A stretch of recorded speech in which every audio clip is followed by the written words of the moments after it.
Hello, and welcome to an intro to Anthro with two humans. I'm human number one, John McCray. And I'm human number two, John Lehr. And this is the podcast where we reassess what it means to be human. And the title of this episode is Utopia if Utopia, Why It's So Hard to Create a Perfect World. And so, John, we're going to be talking about Utopia, paradise on Earth. Paradise on Earth. Excellent. But before we do, you just got back from tour.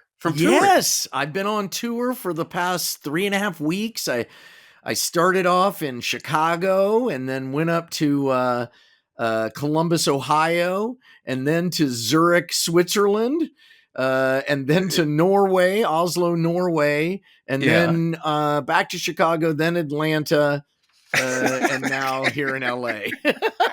The grand tour, the old grand tour that they used to. The old dog leg. It was great. It was so fun. Sold out. I was touring with Susan Messing, who is just an unbelievable improviser who's been on our show. Right? Yeah, and we had got a standing ovation in Oslo. Who gave you the standing? Oslo gave you the standing. Oslo. They jumped from their seat. How was Zurich? You've never been to Zurich. Fantastic. Never been there. The weather was great. And the theater they had us in used to be a porn theater.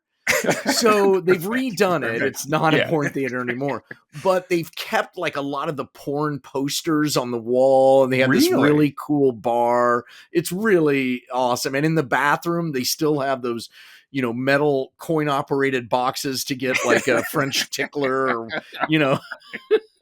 little souvenir. Did you bring one back? I don't know if they worked or not, but it was such a cool place and so perfect for us because, it's all about freedom of speech, and it was great. Right. It was great. They're all worried about us, though. They're everywhere we went. Everybody was just like, "Are you okay?"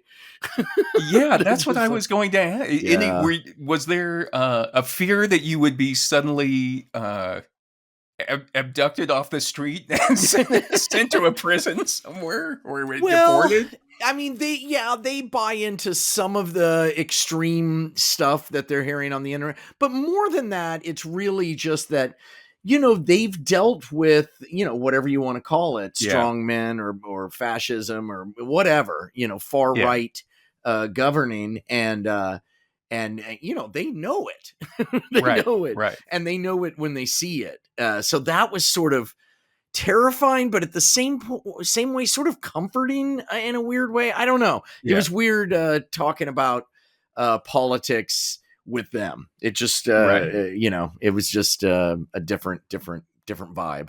So, but it was really great. The whole trip was really great, and I'm tired but happy.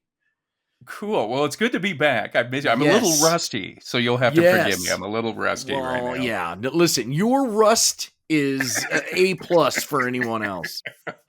I was going to say I read recently where Norway is offering asylum to like United States academics. Really? Is that true? That is. God. Yeah. Yeah. So we may. Yeah, they're all, but they've got their version of it.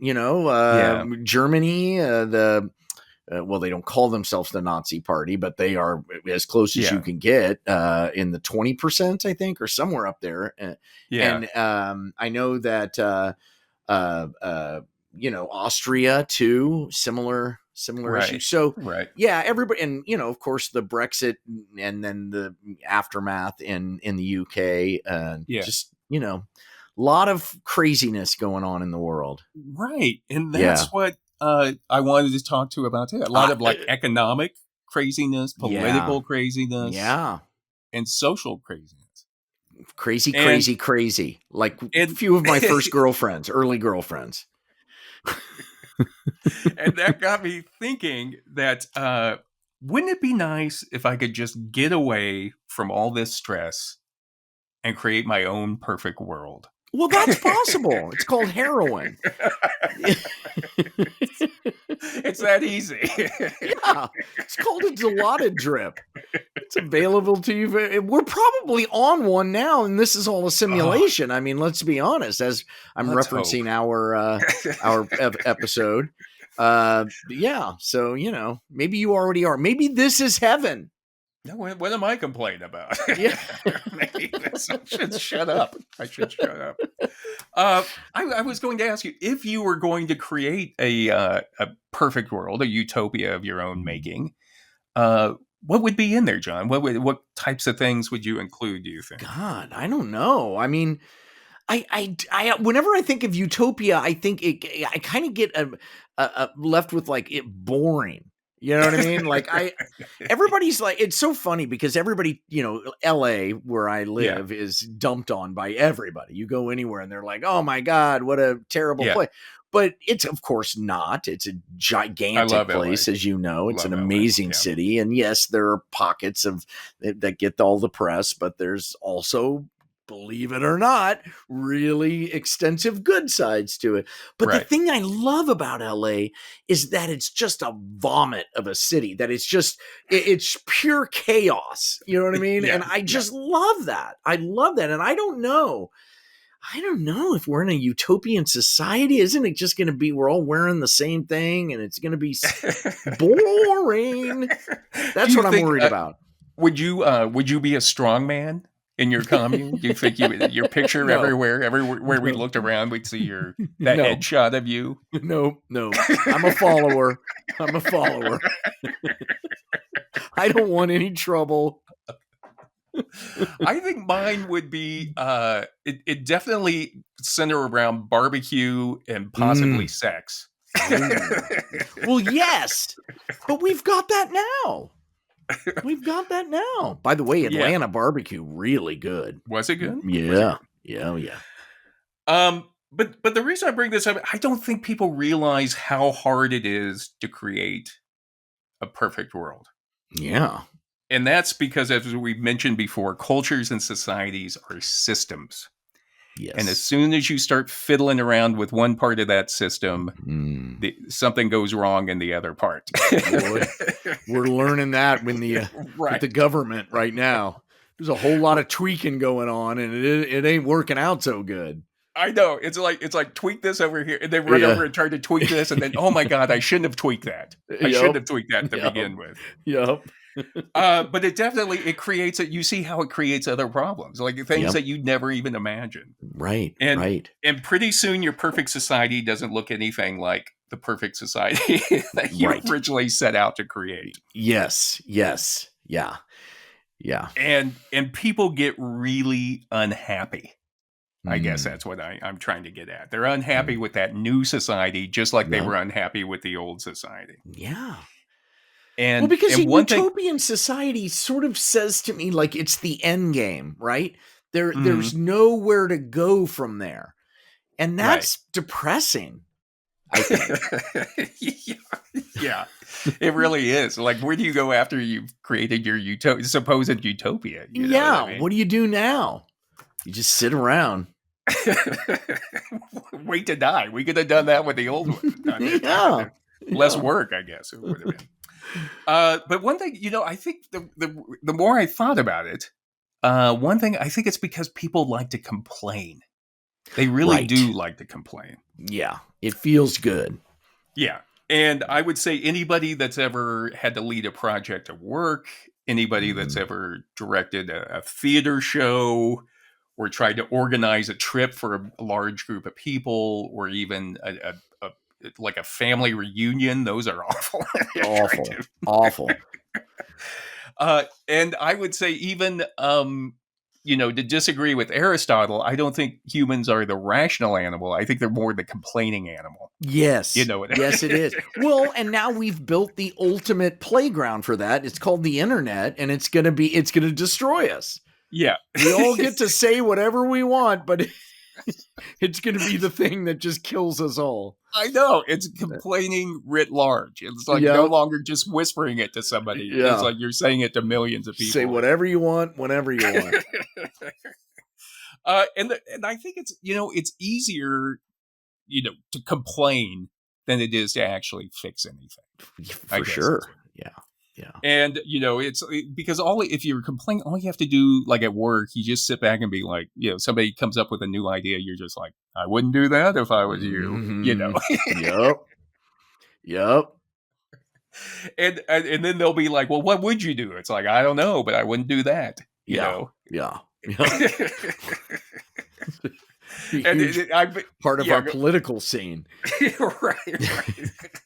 I don't know how to fix it, but I wouldn't do that. I wouldn't do that with it. And it makes you seem like you have some advocacy or, some agency, and that you're contributing to the project when you do that. Right. But you're really not. No. You're really not doing it. Yeah. You're not being helpful. And I know some people like to say, well, I'm being the devil's advocate. Yeah. No, you know what? Don't be. Don't be. The devil doesn't need advocates. You know what I mean? Yeah. That's why they say that the devil's in the details. You know what I mean? Yep. And the other thing I was thinking about, and this comes up quite frequently, is like when when you're trying to pick a restaurant with people, and somebody will always say, I don't care. I like everything. I don't care where we go. Yes.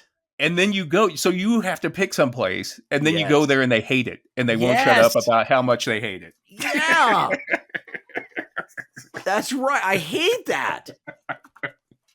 I know. It drives me crazy. I'm just like, if you're the type of person that really doesn't like everything and doesn't not care where you go eat, don't say that you are. Don't say that you are. Yeah. You pick the place, because I really am a person that doesn't care where I go eat. But you always have to pick the place. I know. You're good at picking restaurants, I think. You've taken me to some nice restaurants. Yeah, but you're the type of person that doesn't really care. Oh, yeah, that's true. You're a follower, remember? It's true. Care. I'll eat anything. Just tell me what to do. I'm exhausted. I could just open the door to the guest room and throw in a sandwich or something. You'd be happy. That is true. You made my son and I a sweet meal when we came out there. What was that, last fall? Last spring, maybe? When was it? Yeah, I think it was in the fall because, we were taking Jules to college. That's right. I made you breakfast burritos for the way out, too. And fajitas. God damn, that was good. So you guys are like an easy crowd. That's what we were talking about. And then you send us off with some cookies, too. My son and I couldn't stop talking about those cookies. That's a state cookie of New Mexico, the biscuitito. So today, John, we're going to look at Utopia, a perfect world. Right. And we're going to discuss the history of the idea of Utopia, and then we're going to look at some of the attempts people have made to try to create a utopia here on Earth. Fantastic. Cannot wait. And as we've said, some of these utopias were successful to a certain degree, but a lot of them failed. Yeah. And I would say the reason they failed was because of people. Yeah. People can't, you want a perfect world. The problem is it's filled up with imperfect people. Right. So there you go. That's a good way to look at it. The external, the container may be perfect, but it's what's inside the container. Yeah. It's the lightning bugs. And I just want to say before we begin, John, if you have any ideas or complaints, which I'm sure you will, I already have a few. try to present them in a constructive way, a positive constructive way, which I know you won't. Using iMessages and whatnot. I know. When you do this, I feel I know what to do. What are you doing? Are you messaging? You're sending me a text right now. No, it looks like I see you I'm looking checking down. my phone. My phone. This is some inside baseball for our listeners. Yeah, the new iPhone update will turn if your iPhone is near your computer, it will turn itself into a microphone. And we've had, as you and I know, we recorded an entire episode, where my microphone. I thought I was recording into the fancy microphone, but I wasn't. I was recording into. this one. That was the whole episode. I would hear you talking and then like terrible. And you kept saying there's nothing. I don't hear it on my end. I know. I don't hear it on my end. It was terrible. Terrible. Anyway, I'm making sure that it's off. That's all I'm doing here. Okay. Good. Everybody just be aware of that. Yeah. If you guys hear any... All right. Good. I'm good. I'm good. All right. So let's begin. In his book, Searching for Utopia, The History of an Idea, Gregory, and by the way, this guy has written 2 books. He's written one about Utopia and one about Dystopia. And we're going to discuss them. He kind of covered it all. He covered it all. After that, what do? Medium-topia? No. There's nothing left. All right.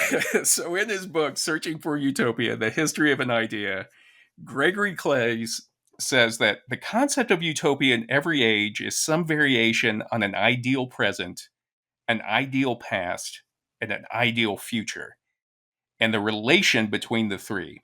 Each of these may be mythical or imaginary, or have some actual foundation in history. Okay. And remember, when we did our episode on personal nostalgia, we talked about how people often long for a forgotten past or a lost past. Yes. That was perfect and carefree, usually going back to when they were teenagers. Yes. And they forget. They forget how horrible it really was. Right. Right. But that back at that time, it was like you didn't have to pay rent. You weren't responsible for anybody. Your parents took care of you. Of course, it was nice. You were just in jean shorts all summer.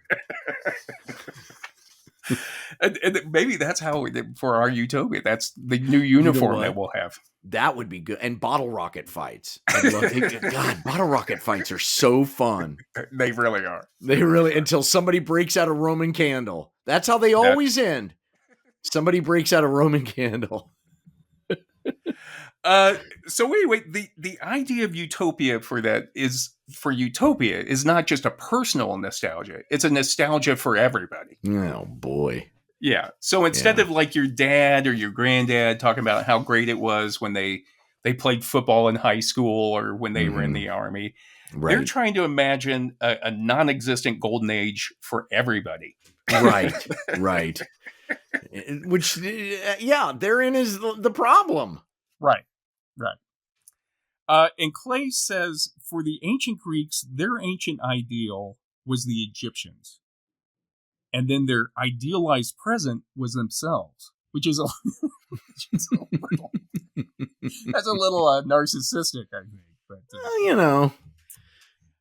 and their idealized future was the image of the Elysian fields described in Homer's Odyssey, which was in the afterlife. Oh, isn't that nice? It is nice. What's funny is that I think Dodger Stadium is located in Elysian Park. I was going to say that. It's a tough neighbor. I would not call it Utopia over there. Yeah. I mean, it's cool. There's a lot of cool houses and everything, but you know, it's. I don't think it's what the Greeks were imagining. Yeah. You cut the wrong person off, he's going to put a bullet in your head. What do you think of that, Homer?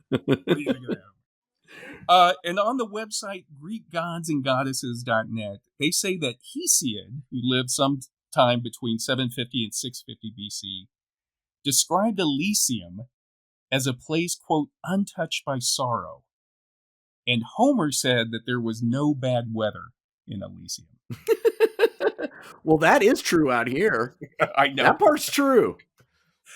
And GreekGodsAndGoddesses.net also says that the Elysian fields were, quote, typically described as a beautiful place of luscious meadows, flowing streams, and abundant vegetation.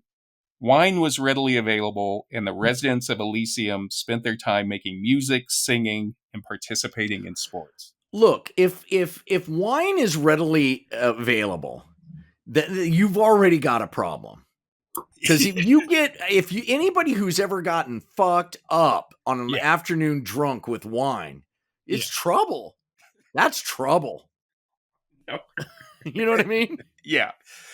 There used to be a bar during my drinking days. There was a bar that opened at 11 a.m. and served wine, red wine. And I'd go down there all sophisticated, like I'm having a red wine at brunch. By 2 a.m, I'm ready to hold up a liquor store or something. Come out there with your lips or your mouth is red, your tongue is red. All sophisticated. What started out? No meal for me. No appetizer. No, thank you. I'm just reading my book. The carafe of red wine. Table wine, please. Thank you. Thank you. But this kind of, the way they make it sound, it's almost like a cruise. You know what I mean? Elysium's kind of like a cruise. That's true. It's always party and music, and it never stops. That's true. That's like the Kid Rock cruise. That was the Elysium of the Greeks. And for the Romans, their idealized past was basically the same as the Greeks. Although they had a myth about an original golden age called Arcadia, is what the Romans would. Well, that's a town, a suburb out here. I don't live in there, like a mall. And people drive out there to buy cars. There's a lot of really Arcadia. Yeah, apparently, yeah. All right, that's the Roman ideal, the Roman utopia. And for the medieval Christians, Claeys said, their idealized past was found in the Garden of Eden. Yeah, it always goes back to the Garden of Eden. But pre-Apple, though, right? Right. So you got to be stupid.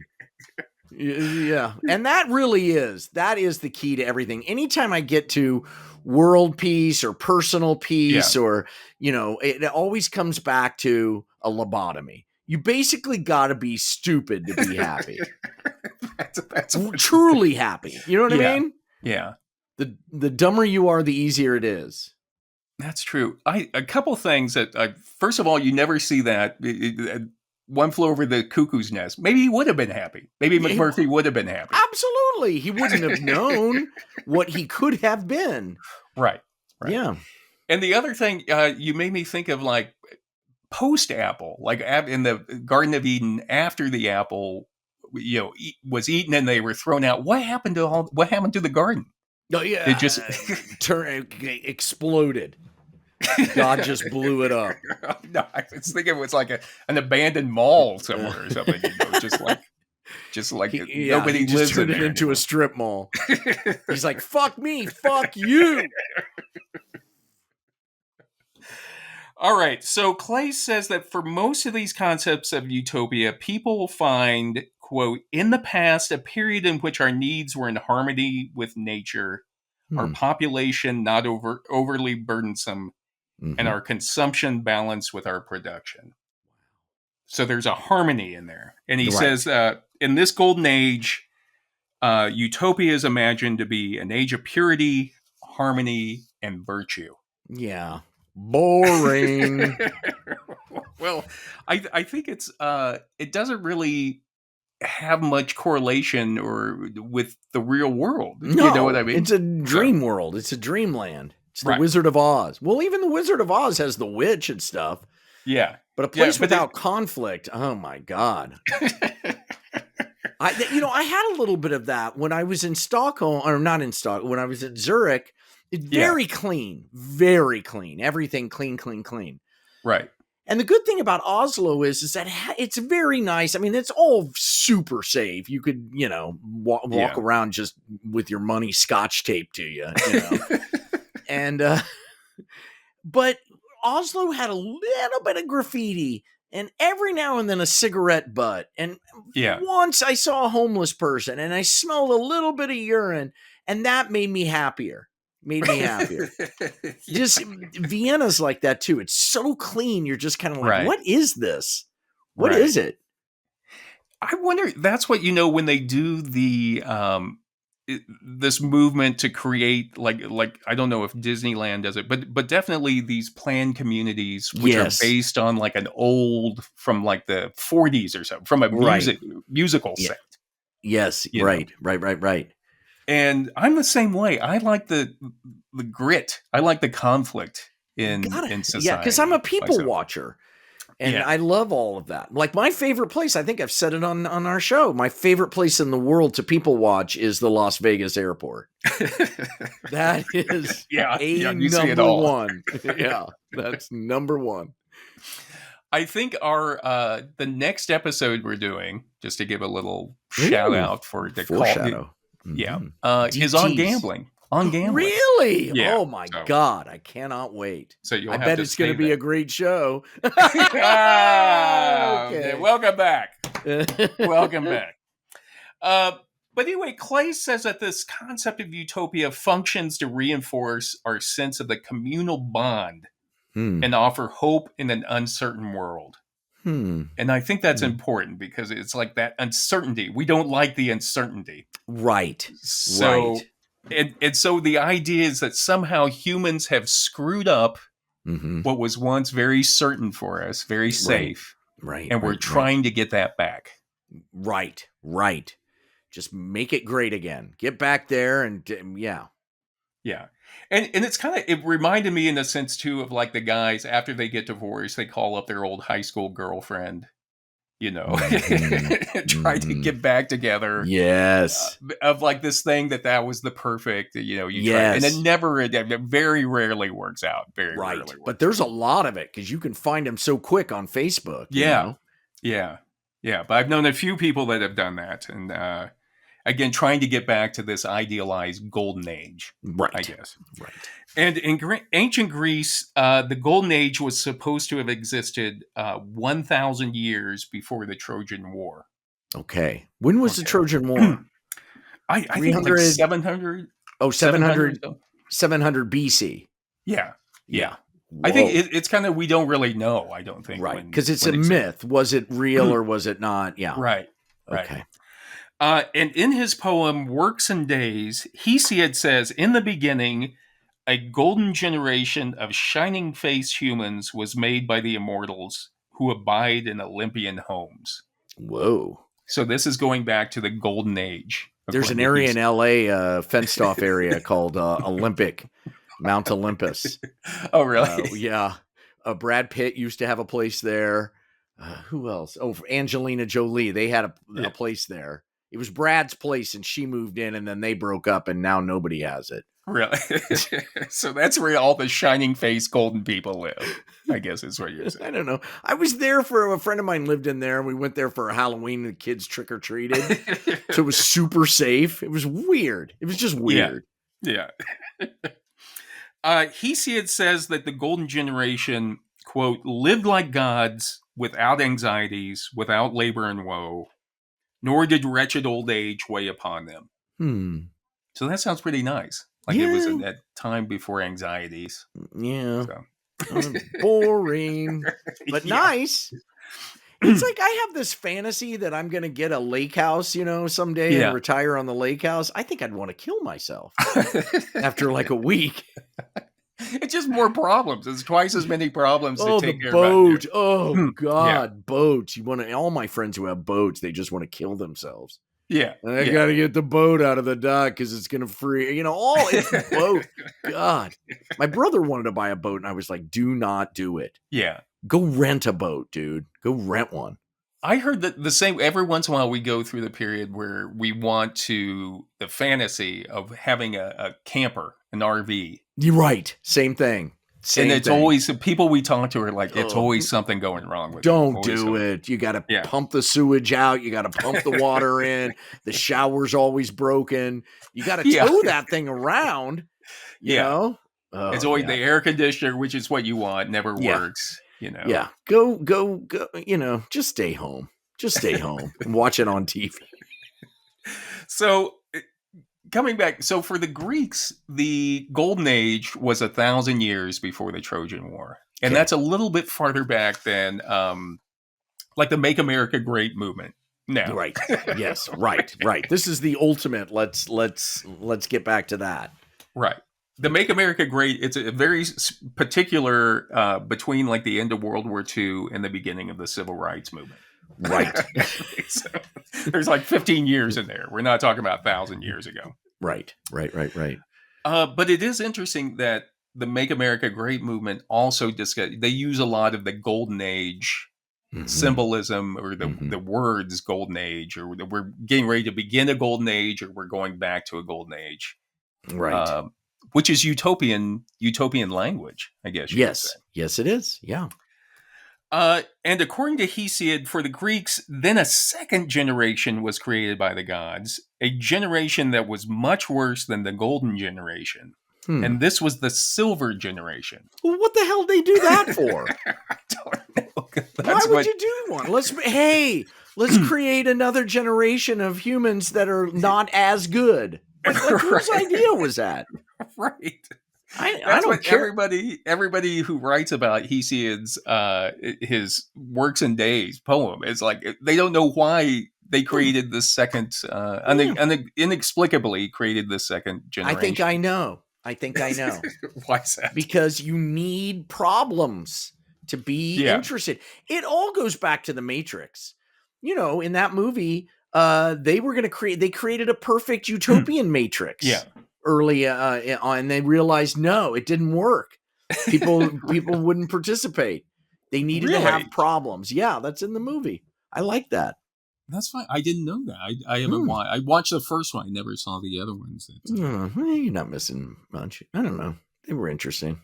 Hesiod said, interestingly, he says that in the silver generation, boys were raised by their mothers for 100 years.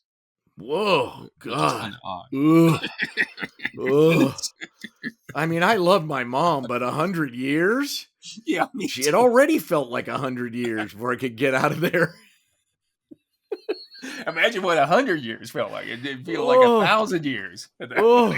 Or even worse, me having to raise my kids for 100 years. I'd want to kill myself. My God, it already feels like 1,000. But they're doing great. They're such great kids, my kids. Yeah. I'm lucky. I'm very lucky. Is your daughter back from college yet? Or is it? No. And I don't even think she's coming. Really? Like she's making plans to go with her boyfriend to Europe, and she's like, Dad, I might be back in LA in June. I'm like, well, let me know. Yeah. Put me on your Google calendar. Harry Chapin, just under the Harry Chapin song, the Cat's Cradle. No, I should. She doesn't care. And guess what? I don't want her to care. I raised her to want to go out into the world, man. Go do it. That's the way to do it. Get away. Get away. Get you out raise there. them to want to get away. Yeah, get out there. Enjoy it all. It happens fast. Call me when you get arrested. That's exactly. And I'll bail you out. You're a cool dad, man. You're a cool dad. I've been in jail, so, So then, once they finally left home, apparently, the silver generation of the Greeks, at that point, they didn't care about the gods. They didn't make offerings to the gods. Yeah, so then the silvers. The gods got mad, and then they created the bronze generation. Okay, God, and the bronze generation, people's minds were set on the woeful deeds of Ares and on acts of hubris, and their hard dispositioned hearts were made of rock. That's who we are. Is that us? No. That sounds like us. We're one more? We're one more down. We're the Iron generation. Oh, God. And Hesiod said that the Iron generation will have no day or night free from toil and suffering. Oh, that is us. Yeah. And Claeys says that the Aryan generation is marked by warfare, greed, a breakdown in parental respect, and the spreading of envy and hatred. The gods intervene constantly to punish wickedness, and the pitting of good against evil comes to define human behavior. Boy, they're big on the parents, respecting the parents. Why are they so big on that? Why is that so important? I don't know. The ancient Romans used to commemorate the lost golden age by celebrating the Feast of Saturnalia each year from December 17th to December 23rd. And you got it on, right? Wasn't that like a big fucking pagan party? Yeah. Oh. Claeys says that, and the whole idea was supposed to go back to that idealized golden age 1,000 years before. Yeah, you get wasted enough, you think you're there. Right. Well, Claeys says that during Saturnalia, quote, Slaves were permitted to dine with and speak freely to their masters, Uh-oh. sometimes even ordering them to perform demeaning acts. Feasting, merrymaking, and a moratorium on harsh punishments took place. Oh, God, yeah. I've been at parties like that. I always wonder, this is like when your boss says, I just want to be one of the crew, you know what I mean? And so you finally open up. Yeah, tell me what you really think. You do, it's like, you're fired. Get out of here. Yeah. People don't want to hear the truth. Don't do it. Yeah, we had my work, the big boss one time used to always go around telling people, give me a call anytime something comes up, give me a call. And he would pass out his card. And one of the people in my office actually did call him one time. Mm-mm. And within a day, they had already been, it had trickled back down through the chain, and they had been called into our local boss's office and said, like, don't ever do that again. But Claeys says that the Feast of Fools or Carnival in the Middle Ages was also an imitation of Saturnalia and celebrated the theme of the world turned upside down. No, yeah. So that's a party. And then in 1516, we get to the book that put the idea of Utopia on the map. It was, of course, Thomas More's book, Utopia. Yes. And Thomas More was a theologian. He was a lawyer, philosopher, statesman. Amazing, his stuff. Right. And he was ultimately executed by Henry VIII in 1535 for treason after More refused to recognize Henry VIII as the head of the Church of England. So he refused to go. Bad move, Thomas. He held up to his ethics, his morals and ethics, and it got him killed. Yes. That's why I don't have any. Right. It's a safe way to go. Don't stand for anything. Thomas More was made a saint in 1935. And then in 2000, interestingly, Pope John Paul II designated Thomas More as the patron saint of politicians and statesmen. Oh. Wow. Did not know that. Yeah. What a boring job that is. Wait. I stand up to the king and you make me the patron saint of I have to be around these guys? Yeah. Wow. Yeah. Okay. But in 1516, More wrote the book Utopia. Yeah. And Claeys says that the name Utopia is actually a play on the ancient Greek words Utopia, Eutopia, meaning a good place, and Utopia, Utopia, meaning no place. Oh, yes. Wasn't there a famous book written about Utopia in the 1800s called Nowhere, spelled backwards? Erewhon is was it? Is that based on that? Yeah, it's some book anyway. Isn't Erewhon's the grocery store now? Yes, they stole that name from a utopian book. Here, I'll try to find it. Okay. Yeah. But for those who spoke ancient Greek back in the 1500s, you would have seen the name Utopia and known that was a play on words. Oh, for example. I like that. And to hammer home even more, the main character's name is Raphael Hythlodius, or Hythlode, which in Greek means a recounter of nonsense, a bullshitter. Yes, so, that's you and me. I know. God, I love nonsense. Don't you? I do love nonsense. I just absurdity. Love it. I love absurdity.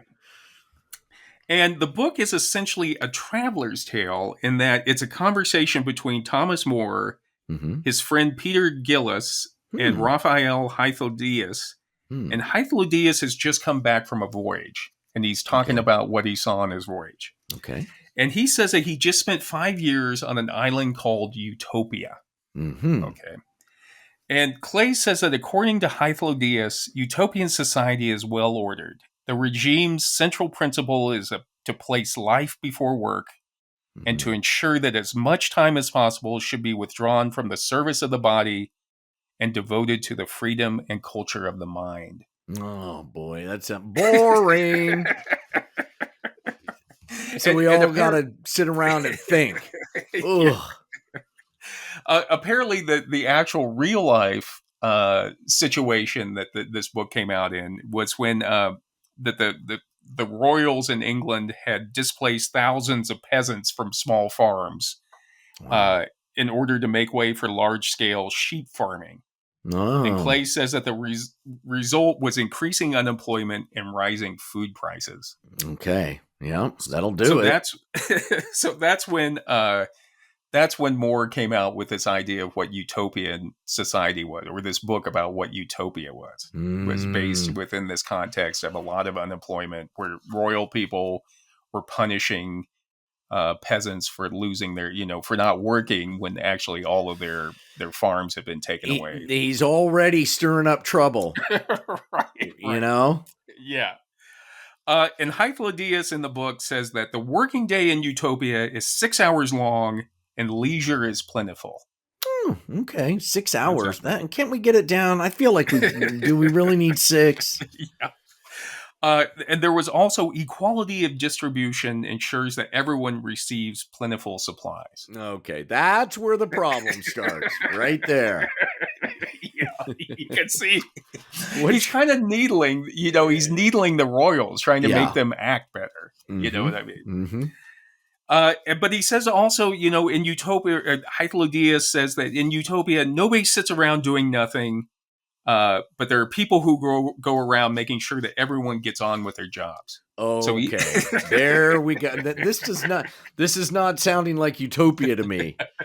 This is sounding like an Amazon distribution center.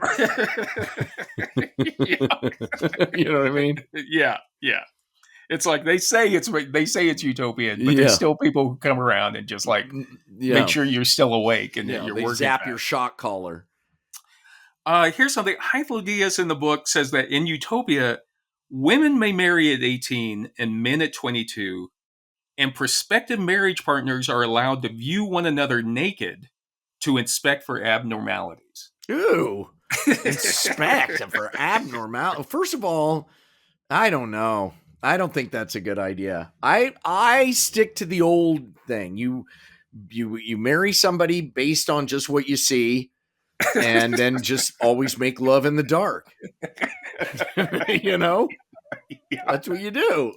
That's that's your own form of utopia, I guess. It's like, then you never know. You never know what you never know. Again, it all comes back to lack of knowledge. The stupider you are, the happier you are. Lovemaking is all 90% imagination anyway. Yeah. I guess that's what you're saying. Yeah. But apparently that line about people being able to observe, and who knows, I think he was being satirical about it. Mm-hmm. But the idea that caused a little stir at the time, a little really, yeah, before abnormalities. I don't want anybody to see my goiter or whatever it is. We get to look at each other naked before we get married. What's your abnormality? What would be? What do you think would be? What do you got? To see me naked, I think it's my birthmark of Ireland. Oh, on your ass. I've seen that.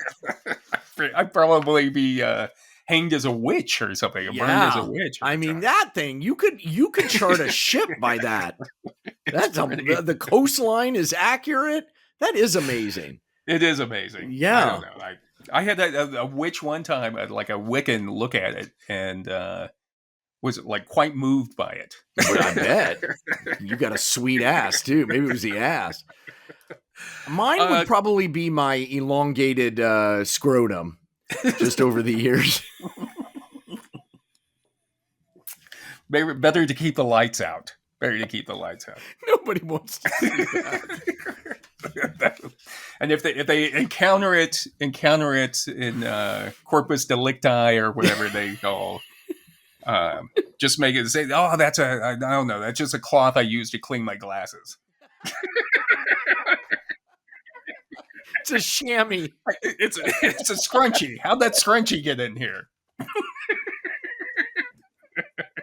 Don't turn on the lights. I'll get rid of it. Let me put my pants on. I'll take it outside. Sorry, I was wiping down the car.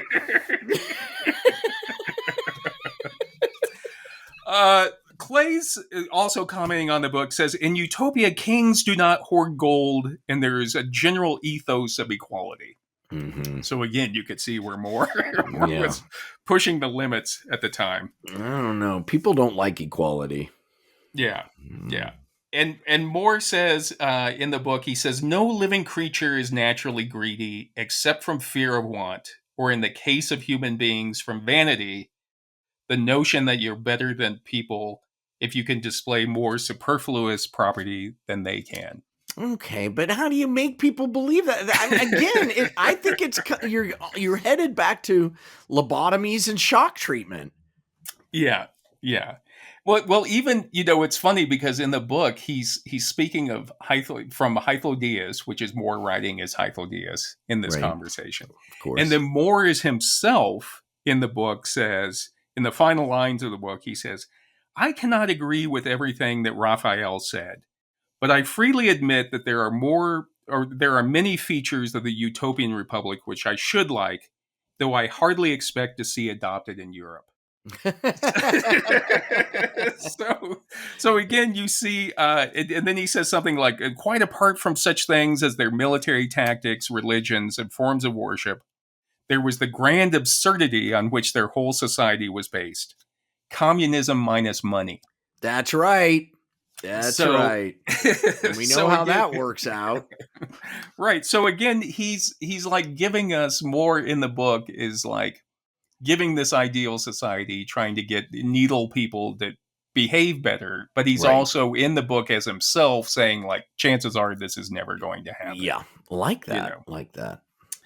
And then even though the utopian culture is egalitarian, there's still a social hierarchy in the book.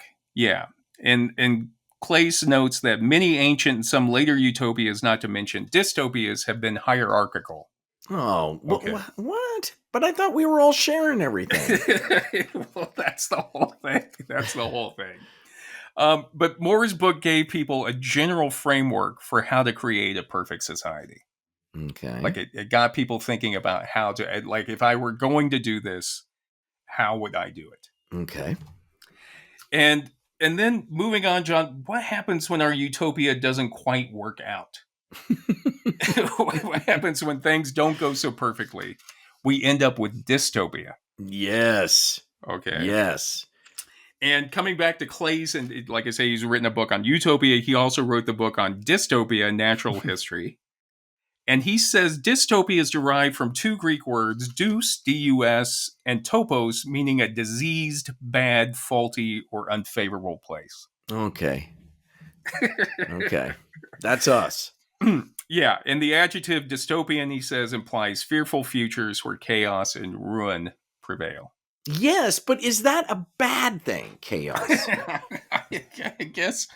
I guess it's when it goes to an extent. Like I think a little bit of it would be okay. When it threatens your life, it's a bad thing for you. Right. And he says that both utopias and dystopias normally, though not universally, exhibit a collectivist ethos. People sacrifice individual interests to the common good. Okay. Well, wait. That's part of dystopia? That's part of dystopia too. So if you think about, usually when people think about modern dystopias, we probably think about like Stalinist Russia, right, or the Khmer Rouge in Cambodia, where again it's everything was it's the collectivist, it's the compulsory solidarity is what Claeys refers to. Yes. And then Claeys, he lists 5 models that are pertinent to the modern collectivist political dystopias. Okay. And the first one, he says, are highly militarized or war-centered societies. Okay. Like ancient Sparta. Mm-hmm. The second is regards slavery. It involves slavery in a dystopia. Yeah. Okay. Then there's political despotisms, which are governed by fear or terror. Right. The fourth aspect of a modern dystopia says involves prisons. Yeah, for example, you torture, forced labor, and a death camp, for example, to get people to, go along with your idea of the idealized society. Yes. And then the fifth is a rigid ostracism of diseased populations from healthy populations. So this Mm. idea of purity, coming back to Yes. purity, we're going to Yeah. impose purity on a society in Yes. this dystopia. Yeah. Well, yeah, yeah. You're the Nazis and the Jews and the other. Right, exactly. And in Tyson Gaskill, who was he was a curator of an exhibit on utopias at the USC in 2016, he made the comment that one man's utopia is another man's dystopia. Somebody's got to pay the piper. Right. Yeah, I like that. That's true. There's no Yeah. there. Right. Yeah. We just got to make the best of it. Guess what? It's all about compromise. You do the best. You push this, pull that, It's never perfect. You paddle on one side of the canoe, then you paddle on the other side of the canoe. And that's the best it is. I think that is the best. Yeah. It's like you're never, like we were saying, you're never going to get people completely happy about something. Right. They don't do it. They won't do it. They love to complain, no matter what. You can try to force them, and they won't do it. And probably the most famous example of dystopia we have in modern literature is George Orwell's 1984. Yeah. The book. Yep. Mm-hmm. And Orwell wrote the book in 1949. It tells the story of Winston Smith, who is he's an employee at the Ministry of Truth in the authoritarian and totalitarian country of Oceania. And the book was supposed to be a cautionary tale about what could happen when a social utopia goes too far and ends up as a dystopia. Yeah.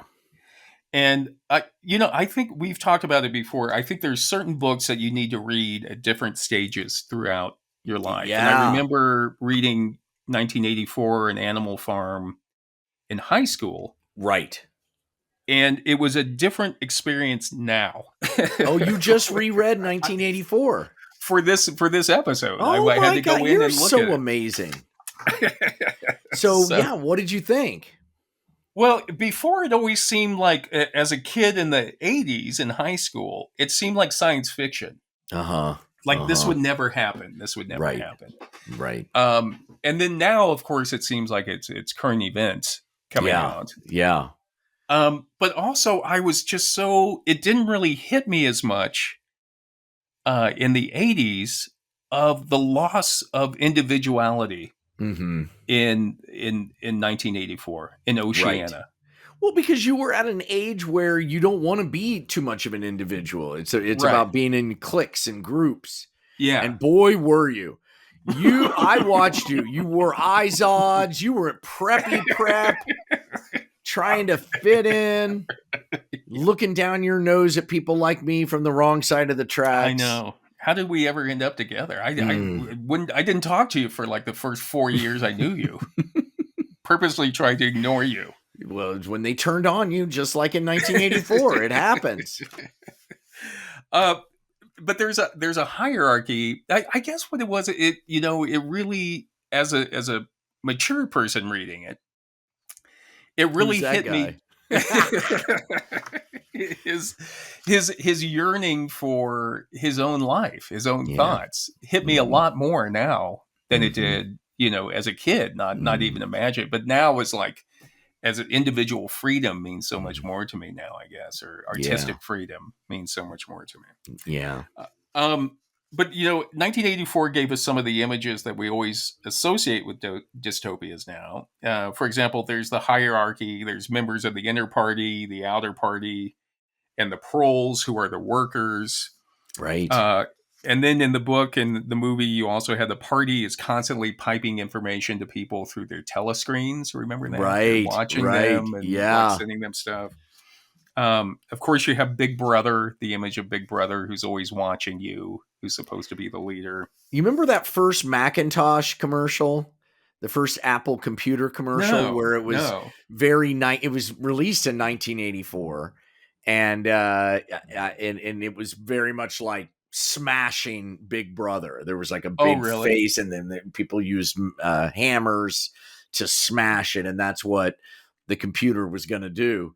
Little did we know It didn't last long. it was the ultimate keeper of the Yeah. truth, or confusion of the truth. It came back around. It sure did. And in the book, the government of Oceania is always reinforcing the message that war is peace, freedom is slavery, and ignorance is strength. Those are like their three principles. And then also, what was interesting is in the book, Winston Smith, his job is he's part of the team that always rewrites history. Yeah. So that the government is always correct. They're never wrong. Yeah. They just keep rewriting what happened to suit the current situation, so it looks like they knew what was going to happen all along. Which is what we do. Yeah. Everybody does. Norway, they're writing about the during World War II, the faction of Norwegians that fought the Nazis, the underground, and they don't learn the Jews in Norway who were sent to camps. Right. So and that's true with us and everywhere. Yeah, it's sometimes easier to see when you're outside it. Yeah. But if you, I think it's constantly rewriting. I just saw an article about Leni Riefenstahl, who was the Nazi filmmaker, remember, and how she had done all the quintessential propaganda films for the Nazis, like Triumph of the Will and stuff. Yes. And then throughout her life, it's what the article was saying. There's a new documentary coming out about her. She had curated all of that out of her own story to where, she always maintained, I was just a filmmaker. I was just into the artistic part of it. Mm-hmm. And like she had left out all of the part where it's like you were making movies for the Nazis. You know what I mean? Yep. And then, the big thing in the book is they're worried about the thought police. Remember, and when the thought police want to make certain that you're thinking correctly, and if not, then you get taken to room 101. Oh boy, which is the worst thing you could possibly imagine. Oh, the rats. Yeah. Oh, yeah. So that the book itself, like I say, I encourage you, if you haven't read it in a while, I encourage you to go back in and check in with it, because it was a whole different experience to me. And I'd say the same thing with One Flew Over the Cuckoo's Nest. Yeah, I was just going to say that. I think we've chatted about that. Yeah. When I reread that, I was like, totally different. Totally different. Yeah, Murphy's kind of a jerk. Like, yeah, he should not be out there running around. Yeah. All right, John. So let's just now take a look at some of the attempts that people have done to try to make their own utopias. Let's do it in real life. Okay. And so this is going to be attempts at physical utopias or real paradise on Earth. Okay. And there's been a lot of them. And in 1838, for example, Ralph Waldo Emerson wrote to his friend, the philosopher Thomas Carlyle, that, quote, not a reading man, but has a draft of a new community in his waistcoat pocket. One man renounces the use of animal food, and another of coin, and another of domestic hired service, and another of the state. Yeah. So he was making a joke that everybody in the 1830s had an idea their for version of it, and you can't agree on it. Nobody. That's the problem. Right. You can't agree on it. And Tyson Gaskill says that the reason most of these experiments failed was that it often comes down to human foibles. There's petty bickering. People don't have fleshed out ideas. Yeah. Maybe there's no follow through. There's a whole host of reasons why these things fail. Yeah. Okay. Yeah. So starting out as the New World, for example, in North America for the Europeans was considered like, it was supposed to be like the new land. Yes. From the Bible. A fresh start. Right. Pilgrims were going to start their utopia. Right. And we talked about in our Thanksgiving episode how they were trying to get away from, they wanted the freedom to be able to tell other people how to live their lives. Right. So, but you also had the Rappites, Rippites, who, according to Claeys, were Lutheran separatists led by Ooh. George Rapp, who lived from 1757 to 1847. And the Rappites were Christians who shared all their goods in common. And Oh, they communists. also, yeah, they were Christian communists, and they also practiced celibacy. Oh man, that's not Yeah. a utopia. Yeah, if you don't have any money, you got to have something that's enjoyable. Don't take away the screwing. Yeah, but the Rappites came to America from Germany in 1803, and according to the National Park Association, they started a community called Harmony in Pennsylvania. And then once they got that one up and running, they sold that one to a group of Mennonites. Oh. And then the Rappites started a community called New Harmony in Indiana. And once that was up and running, they sold that one to the socialist Robert Owens for his socialist commune. So the Rappites were just going around. Yeah, they were just starting up communes and then moving on. Where did they end up after that? Where'd they go after that?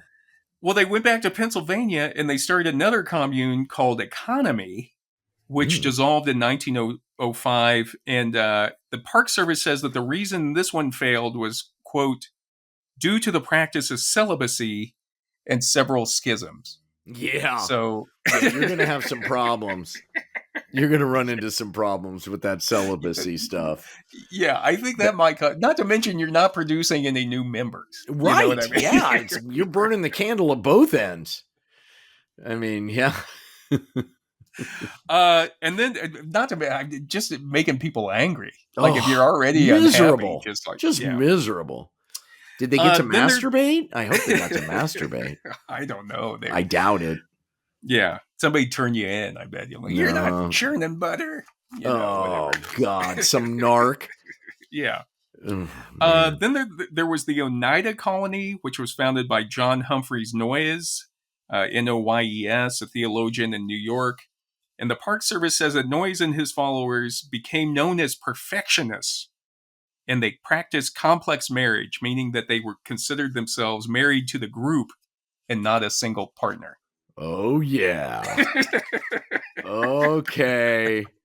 I get it. Why are they all getting all this from the Park Service? Why does the Park Service know all this stuff?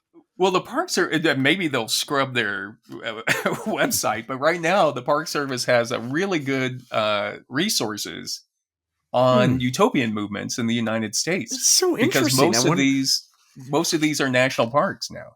Wow, I see. Okay. Wow, that's so interesting. Yeah. So hopefully, like I say, a lot of this comes, and they really kind of lay it out, like what the utopian movements were and which ones failed and why they failed. It was just really good to see it all laid out. And with the references, I have the reference to it. So if anybody wants to go online, if you've never seen the references that Professor McCray lays out on our episodes, I highly recommend you check them out. Yeah, they are thorough. The thing is, they call themselves the perfectionists. Yeah. And I think you're already setting yourself up for disappointment. Yeah. You're never going to make that. There is no perfect.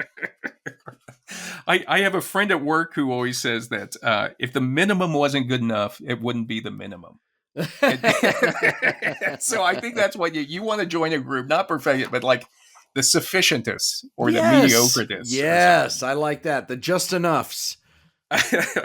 And Paul Kagan, in his book, New World Utopia, says that the Oneida community also instituted a practice of mutual criticism aimed at self-examination as a safeguard against the authoritarian impulses of any hierarchy. Uh-oh.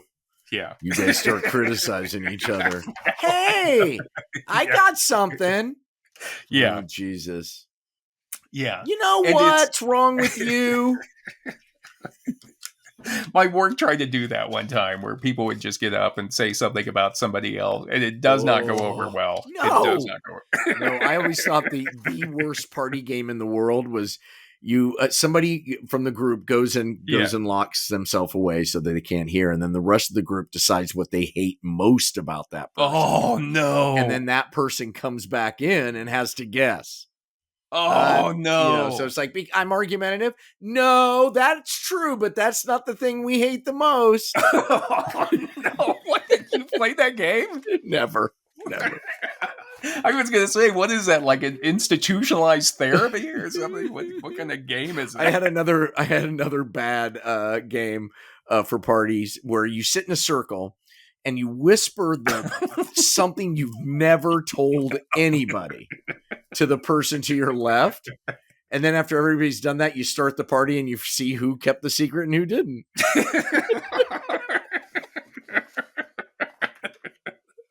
That's what we'll play that at the Yeti Love convention. All right, awesome. And Rachel Savage, the journalist, says that the Oneida colony fell apart when Noyes tried to hand control of the colony over to his agnostic son. Jesus. And Noyes had to flee to Canada to avoid being charged with statutory rape. Okay. Okay. That's the perfectionist movement? Yeah. Well, you missed the mark. That's one of the foibles, I guess they're talking about. Yeah. And then there was the Brook Farm, which was started in 1841 in Roxbury, Massachusetts by George Ripley with a group of transcendentalists and intellectuals. Oh, boy. That included Ralph Waldo Emerson, Nathaniel Hawthorne, and Henry David Thoreau. Holy shit. Yeah.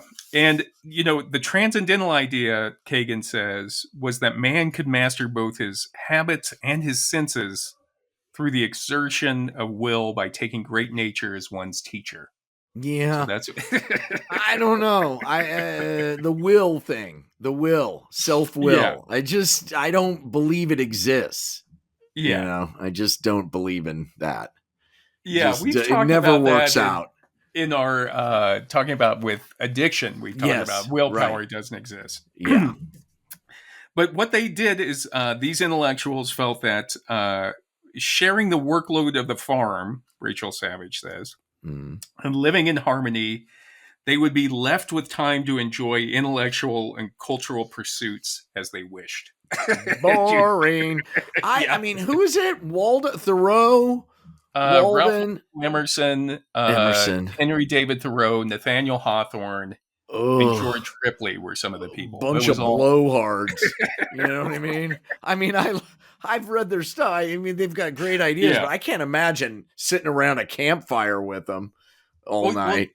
Well, what happened is with the farm, none of these eggheads were used to hard work. They were all like upper class intellectuals. Yeah. And so none of them would do any work. So they just ran out of food and it stopped? Yeah, like they didn't want to do it, Yeah. The people that you can imagine, like if you have a roommate that doesn't clean up and you're the one that is doing everything. I've had them. And so then Brook Farm was actually Thoreau, sold. will you please you said you would bring the water in. Yeah. Yeah. I'm working on my, essay on, God damn it. So Brook Farm, the same thing, there was a whole secondary market for Utopia. Once you started a Utopia, you could always unload it to somebody else. Huh. They sold Brook Farm to followers of the French socialist Charles Fourier. Huh. So then Fourier, the socialists always come in there at the end. They don't want to start from scratch. They want to I want that little fixer upper. When it comes to my built Utopia. That fence around the lake. We'll take it. And just before we end, John, I just want to talk quickly about everybody always thinks that they're like communists or like hippies or something to it. There were also a lot of nationalistic and libertarian utopia experiments. Interesting. And one of the most famous, for example, was there was Nueva Germania in 1887 to 1893 in Paraguay. What? And apparently Paraguay at that time had just been in a war with like three different countries, like Uruguay, Argentina, and Brazil. And most of the male population had died. Wow. So in the 1890s, Paraguay was giving away a lot of land to people to come and try to start these utopias in Paraguay to try to repopulate. Okay. And in Nueva Germania was an experiment started by Friedrich Nietzsche's sister, Elizabeth Forster Nietzsche, and her husband Bernard Forster, who were both anti-Semites. Oh, Jesus. Yeah. So they were, in the article, Inside Paraguay's Failed Aryan Utopia, Diana Buds says that the Forsters said that Nueva Germania was going to be, quote, the rebirth of the human race. Oh, God. So you can see where this is going. So they were they experimenting with ideas that later led to the Nazis? Did the Nazis ever borrow from any of them? I would say probably they did, because they were all into racial purity. Right. The Forsters. And so their idea was that in 1886, they went with 14 families. They left Germany for Paraguay. Good and in 1992, in the book Forgotten Fatherland, Ben McIntyre noted that the Forsters sold the idea to the colonists by saying that in Nueva Germania, Paraguayan servants were going to do the white man's bidding. So you see where this is going. Jesus. And then once they got there to Paraguay, of course, reality set in, and they were attacked by mosquitoes. They couldn't farm the land. They were German farmers. They weren't used to being out there in the jungle. Yeah. And by 1888, 1/4 of the colonists had gone back to Germany. Yeah. Okay. Yeah. Fuck this. Right. And in 1889, Bernard Forster, the founder of the colony, committed suicide. Good. And in 1893, Nietzsche's sister then gave up on it and went back with the excuse that she had to go back to Europe to take care of Friedrich Nietzsche after his breakdown. Oh, can you imagine how annoying Nietzsche's sister would be? Oh God, here she comes. Let's hope she doesn't. 10-1, she brings up Friedrich Nietzsche. Yeah. Friedrich and I, when we were young. But then after they left, to keep the colony going, the remaining colonists had to then intermarry with the local Paraguayan population. Wow. So their whole thing. That's a big turnaround from purity to the melting pot. That's pretty great. That's pretty great. Another attempted colony in Paraguay at the time was in the 1890s, was New Australia. Oh. So you always think about people going to Australia that start anew. These were Australians that were unhappy with Australia and went to Paraguay to start anew. Wow. And in a great article in 2022 for the Australian Broadcasting Company, Jennifer Douglas wrote that 500 Australians were led by William Lane, a socialist, and they were leaving Australia in the wake of the sheep shearer strikes of the 1890s. And Lane promised a fair deal for all once they got to Paraguay. But again, things quickly fell apart once Lane tried to implement strict rules against alcohol and fraternizing with the local women. Oh, Jesus.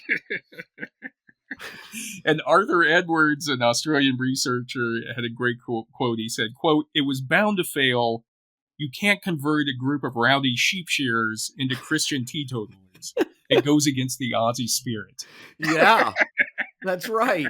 That's right. You want to live a little bit after you've been shearing sheep all day. I know, like once you get over there, it's like, oh, by the way, nobody's going to drink, and you can't go fraternize. Yeah, it's like, what? What? Only 10% of the population are male. You know what I mean? It's like it's a free for all. Yeah. And then Lane he gave up on socialism and ended up working for a far right newspaper in New Zealand. Wow. Boy, did he shift over. It's not working here. I'll go to the other side. And finally, in a 2023 article in Forbes magazine, Jim Dobson talked about micronations. And this is where people try to find a little land somewhere in the world. They call it seasteading instead of homesteading. We try to find like a shoal, or try to find like a reef or something that's beyond any legal boundary, and then you try to start your own country. Wow. Okay. So in 1968, there was a guy named Werner Stiefel who started Operation Atlantis, and that was supposed to be a libertarian utopia. Huh. And what Operation Atlantis actually started in a motel in upstate New York. And then they built a boat and sailed it down the Hudson River and onto the Bahamas, where they were going to start their own libertarian utopia. Oh my God! Wow. Yeah, and the boat, first of all, it caught fire, and they repaired that. And then once they got to the Bahamas, the boat was destroyed in a hurricane. And they were all killed? Well, no, they survived. They got off. But oh, I see. Wow. Wow. And then just one more. There was a guy named Michael Oliver in 1972, also wanted to start a libertarian utopia. And what he did is he went over, he found the Minerva Reefs in the South Pacific, and he started the Republic of Minerva, which was going to be a libertarian financial center or a tax shelter. Right. And in 1972, the King of Tonga found out what was going on the reefs, and Tonga didn't have a large army, so he got a bunch of convicts out of his local prison or jail, and they all went over there and threw all the libertarian colonists off the Minerva Reefs. Wow. Should have made a deal. So it was fascinating, John, but I hope this has given you and me a few things to think about before we try to start our own utopia. Let's not do it. Let's not start a cult. It's not as easy as it seems. No, it never goes well in the end, especially for the people who start it. Yeah. Things turn on you. Yeah. So I'll try to post some more examples of utopias on our Facebook. Yes, and we'll of course we'll list all of your references here if people want to dig in deeper. Right. Right. Well, this is human number 2 signing off.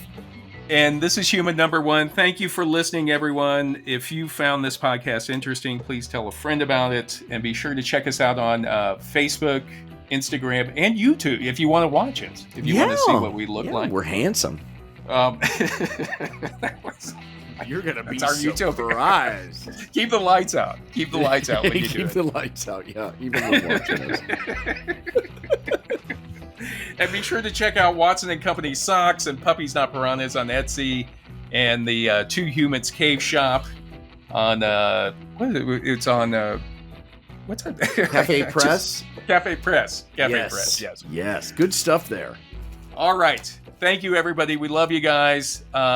We don't know what Utopia is going to look like, but let's just keep trying. Keep trying to make this better. But enjoy the mess. Enjoy the mess. Enjoy the mess. Bye. All right, guys. Love you. See you, John. Love you. Welcome back. Love you. Okay. Bye.